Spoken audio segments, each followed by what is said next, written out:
Hi there, this is Bailey with Antiquaria, and I'm back today, and I'm so excited to show you my favorite way to finish off embroidery pieces for display with dimensional framing. This video has been a long time coming, and I'm so excited that we finally filmed the tutorial for it.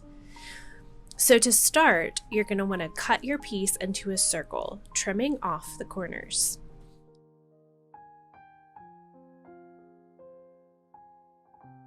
Next, I'll do a running stitch all the way around the perimeter of my circle.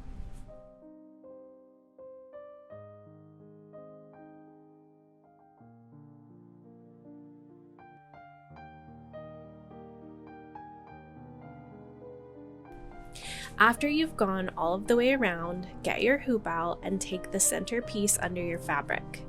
Line up the top of the hoop to secure your embroidery in place while you pull the stitches to gather your piece around the hoop.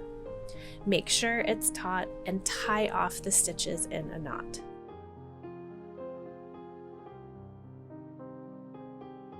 Next, you'll get your frame. The one that I'm using will be linked below in the comment section, and take off the back so you can access the linen display backing. Get your embroidery and gently remove the outer hoop. Center the piece on the linen and begin pinning it on. Make sure that it's really nice and centered so you're not fussing with this too much. I use very small pins and the edge of an eraser to push the pins in so that they're pretty much invisible in the final product.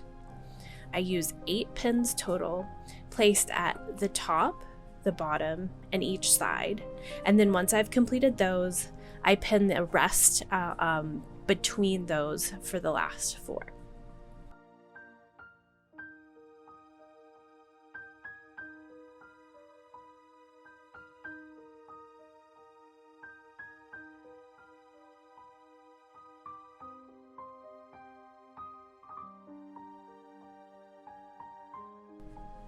Now all that's left is to reassemble your frame and display your work of art. These look so elevated and they are absolutely fine art. They make wonderful gifts, and we hope that you enjoy using this technique with your work. If you have any questions, don't hesitate to ask in the comments below. Thanks so much and see you next time.